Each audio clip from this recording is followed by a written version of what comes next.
Hello, Martin. Welcome to MetalKaoz. I'm Dimitris. How are you? I'm good. Great to see you. Man, And you? the new album is amazing. Oh, thank you. I need to start like that because I have been listening to this thing and it's like um, a summary of what Dark Tranquillity has released so far. Yeah, that's kind of the thought process we had going into it, that we wanted to kind of pay respect to all areas, to all eras of Dark Tranquillity. We wanted to look backwards as well as forward. So we wanted to make a varied album where kind of the way we're sounding the last few albums is represented, but we also wanted to go back to like the faster era of Dark Tranquillity. But it was really a good exercise of revisiting our past to kind of prepare ourselves for this album. But how do you prepare yourself to write like that? How do you do that? I think our process is when we start writing, of course, you start with a blank sheet of paper and you're kind of hesitant to start at all because you don't know where to begin.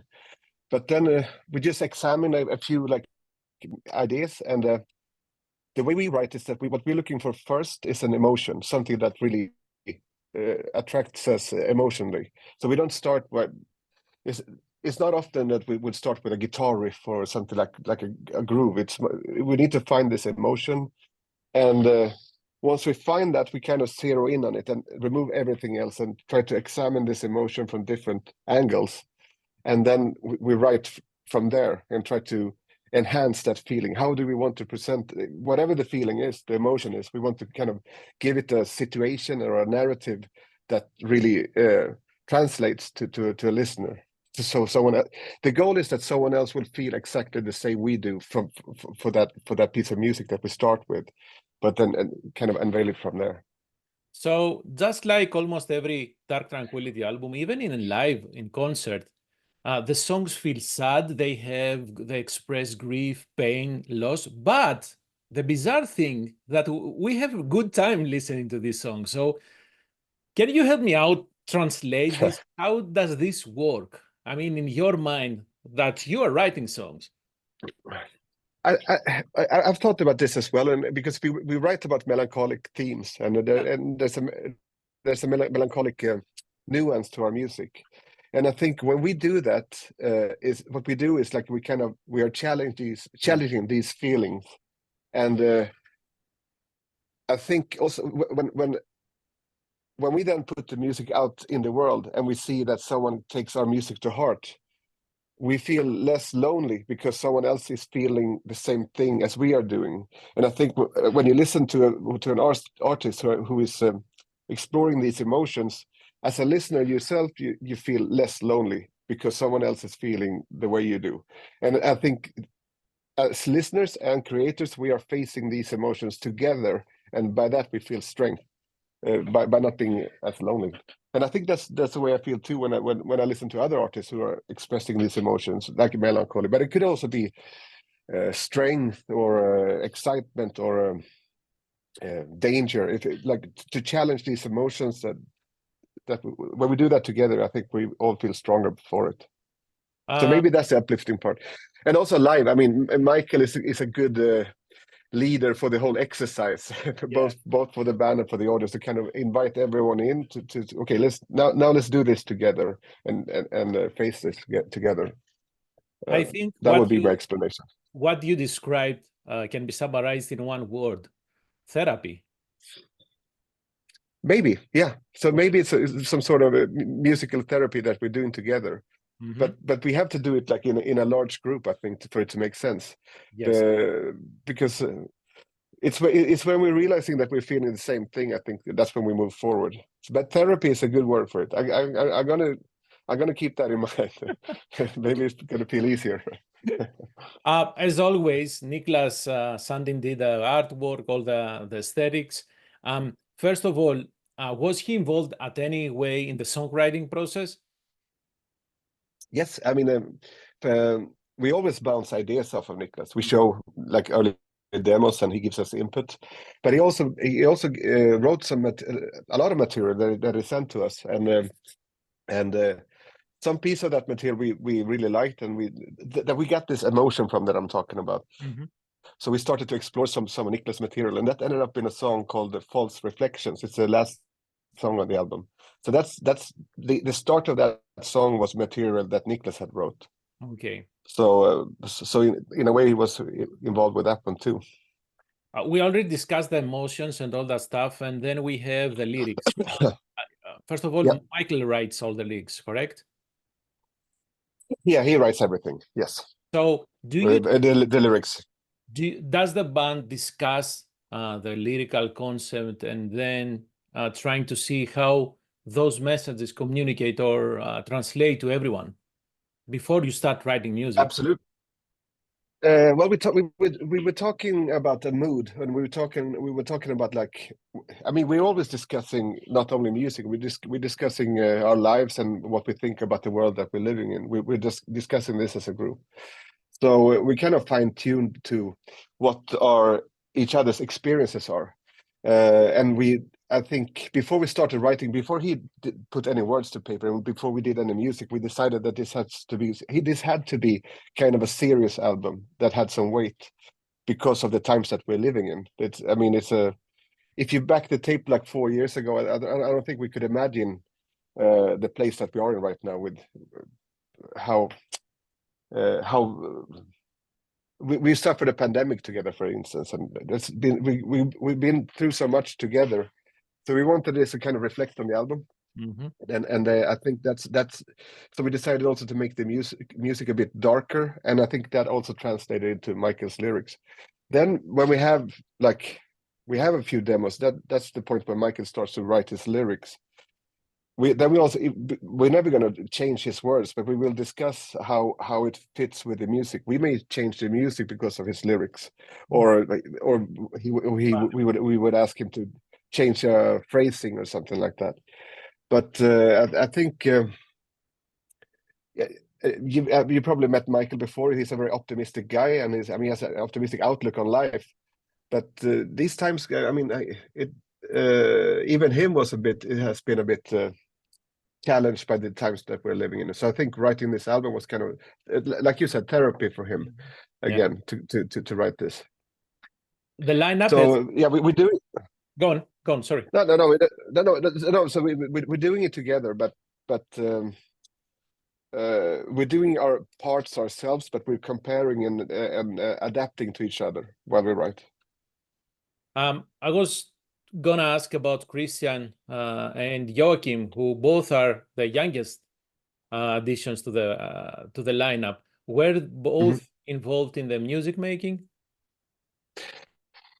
Not so much Christian. I mean, he didn't write anything, but he was coming with feedback and suggestions throughout the process.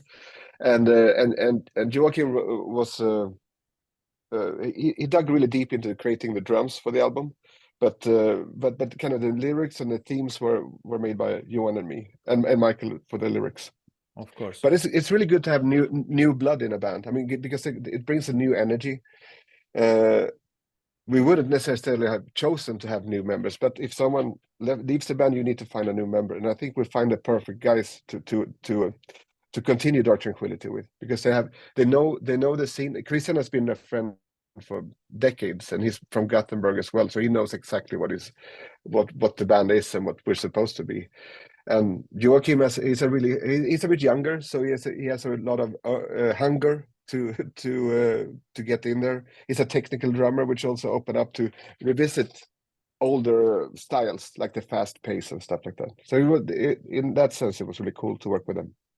And you did the production with Anders Langerfors, right?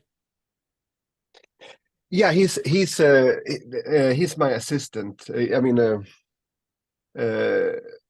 yeah. So I produce, and he helps me out with stuff that I'm not familiar with in the studio. He's more like a studio engineer. Okay. I don't. He actually produced 2 Dark Tranquillity songs himself once. We did a bonus single for Atoma with 2 songs, The Absolute and Time Out of Place. It was just 2 songs. Right. And those 2 songs he produced himself, and I really liked what he did with those 2 songs. So I like to have him around and discuss my approach, because he has a different understanding than from just a metal perspective. I think it broadens our palette to kind of to have input from other musicians and yeah, from Anders the musicality. So is it my, I'm not a professional, I'm just a listener. So is it my impression that the bass sometimes sounds a little bit higher than it used to be? I think I noticed that in some of the songs, higher than at least previous records. I think so. I think it's a bit higher. I think we wanted to. It's always a balance in the mix to kind of get the song for where it should be. And I know that we were asking Jens Bogren, who was mixing it, to bring the bass up, because I think he does a lot of cool things in his playing. So he wanted that to kind of to be in there. And I think also the idea at first was to have the album more organic, to have it more open, and to have more of to hear more of the drums, hear more guitars and bass, to hear the instruments, and not so clinical that it has been before. So we wanted to kind of the rhythm section to be like really in front. But then everything needs to find a place, like the keyboards and the atmospheres and the vibes. It's always a challenge to find that balance. And I like that you mentioned the keyboards, because I think you have some new sounds. I can hear something new. At least it feels new to me. Wayward Eyes, In Failure, and maybe a little bit in False Reflection, or maybe even Zero Sum. Did you expand your the sounds that you're using? Yeah, and I think hopefully I did, because I'm always experimenting, and I'm a synth geek. I buy synthesizers. I like the old stuff. Yeah, I'm in the studio right now, so I'm pointing at the keyboards that you can't see, but no, but I'm always trying new stuff, and like between albums, I'm experimenting and trying to find new ways of expressing music with synthesizers. So I always try to find new ways of but still within our universe. Yeah. But yeah, that was new synthesizers and new stuff. I like everything to be. I know that you can make a lot of stuff in the computer nowadays, but I kind of moved out of the computer. I want everything to be something that I put my hands on to kind of shape the sound. So then I should ask about One of Us Is Gone. In the beginning, there are some string melodies. Yeah. Were those sampled, or did you have someone actually play these things?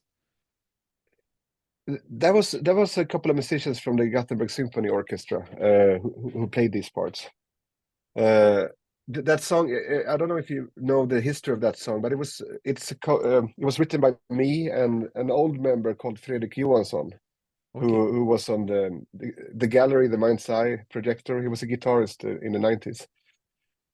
And sadly, Fredrik passed away 2 years ago from cancer. He was sick for a long while. But he was always, even though he wasn't in the band, he was always in the family, because we were still hanging out, and he was always listening to our music and discussing the music while we were writing it. And before he passed away, he really wanted to. He also wrote some material and wanted to contribute to like the modern era of DT, because it's like 25 years ago he was on the album. So he gave us some material before he passed away, and then there was this part in his material that we really reacted to, that had this strong feeling, and we started writing with his material, and that ended up to be that song, One of Us Is Gone. It was, of course, very emotional to write with his material a song while he was already gone. So it took a long time to kind of find the right balance for it, and in the end, I think we just decided that this song doesn't necessarily have to fit in the Dark Tranquillity universe. It just has to go where it needs to go, and then we felt more free to kind of express the sorrow of him being gone. The lyric Michael wrote is about is a tribute to him. So it's a very personal song. So we kept pushing that back in the album recording because we were never ready to touch it because it was so we were a bit scared of it. But yeah, and then I made some keyboards and that I realized, well, this would be much better on strings. So then we called the Gothenburg Symphony Orchestra and they came out and helped us out. So it's a bit different song, but I think it still fits within our universe. It does fit. First of all, I'm sorry for your loss. I mean, it sounds it's very, very sad. And it makes, even now that I know the story, the song even sadder because many people have lost someone, especially pandemic. So yeah, I definitely understand what you're talking about. Yeah, we're all going through it. I mean, we're going to lose everyone in the end. So it's something that it's hard for everyone when it happens. And I'm just happy that we found a way to kind of do a tribute to his life and his contribution. Absolutely. Yeah. You mentioned that you like to experiment and expand the sounds that you are using. So this is why you have KENNELKLUBBEN? Yeah, exactly. Oh, really? You know about that? No, but that's a good way for me to exercise and to kind of experiment, to do music that's only synthesizers, and it's a completely different genre. Right. I think it's a place for me to play, kind of not be, I'm not limited to what a Dark Tranquillity audience should think about it. It's just it's just me and my friend, and we're doing things that we like. But of course we end up with the same formula. We're going to the melancholy, but with synthesizers. I guess that's where I end up when I make music. But it's a big learning experience to make music that's only synthesizers, and I do a lot of things that I discover a lot of things when working with KENNELKLUBBEN that I bring to Dark Tranquillity afterwards. Yeah, I can hear some of Dark Tranquillity and some of the KENNELKLUBBEN. So there is a lot of common area, if you may. And yeah, I think so. and that's thank you for trying that out. Oh, absolutely. And it's I mean, as I said, this album, the new Dark Tranquillity album, gives more room, as you said, more room to the all the instruments to breathe. And I guess this is why I noticed your keyboards more. And then I shifted to KENNELKLUBBEN and I said, I connected the dots. Yeah. Yeah, but there's definitely common DNA between the two. Of course, it's you, right? Yeah. So I haven't found any pre-orders for the new album. So I have to ask, the total time duration, at least the pro material that I have, is around 58 minutes with 14 songs. Yeah. So will this be one vinyl record or a double one? It's the main album is going to be 12 songs. The last two songs that you have is Zero Sum and In Failure. In Failure, yeah. There's going to be one edition that has those two songs as a deluxe package that has those two songs as well. So that's going to be in a separate vinyl. But the main album, the 12 songs, is going to be on one disc. So just to confirm, so there will be a vinyl edition with 14 songs, with those two included. That's what you said. There will be one with 14 and there will be one with 12. Okay, good, got it. There was two different editions. Because honestly, those two tracks, I love them. So I would hate to have a CD to play those. No, they're going to be there on vinyl editions as well, and it's so hard to kind of choose songs in the end because and the record label wanted us to release only 10 songs, and it's like I think we did a really and in the end we really tried to make a track list of 10 songs, and then we went back to this. No, it has to be at least 12 because it's such a varied album. We have the ballads. From ballads to extreme fast, we want to show everything in between, and it's not necessarily that we thought that Zero Sum and In Failure was like the worst songs. It was just like what's to find a balance of the 12 songs, and then we wanted to release the other two as well. Worst songs? I just tell you that I love those two, man. Come on. No. And there's a lot of like. you know, our old guitar player Martin Henriksson, they played. He's still our manager. He's the manager of the band, and I thought we had told, because Zero Sum is his favorite song from the new album, and we just he just found out like a couple of weeks. I thought we told him, but he just found out a couple of weeks ago that there was a bonus track, and he's like, "What the fuck? That song is a bonus?" He was really disappointed. Oh yeah, oh yeah. Speaking of bonus tracks, although I hate this term, anyways, do you have any Yeah. additional tracks for the Japanese edition? No, the 14 tracks that you have is everything that we recorded. Okay, good, good. But You will, but we have go on. yeah, but we have some sort of loose plans to kind of collect all the bonus tracks again. We did it once with an album called Exposures, that we collected all the extra material, and I think it's time for us to do something like that again, to collect everything in one place, all the material from Atoma, from Moment, from everything, from our whole career, and to put it on one disc. So And we we're are talking about that right now. Vinyl, right? Again. Yeah, Okay. vinyl, yeah, but all formats, yeah, Okay. but vinyl for sure. I have a couple of more questions and I will let you go.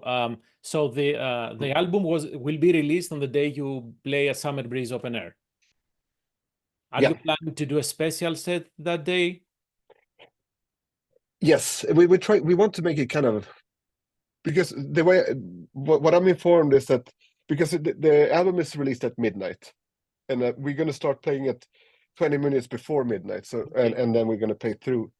So in a way, like before we go on stage, the album does not exist, and then we go on, and while we play, the album exists. So it would be cool to kind of make a reveal of the album during the actual show, like now the album is here.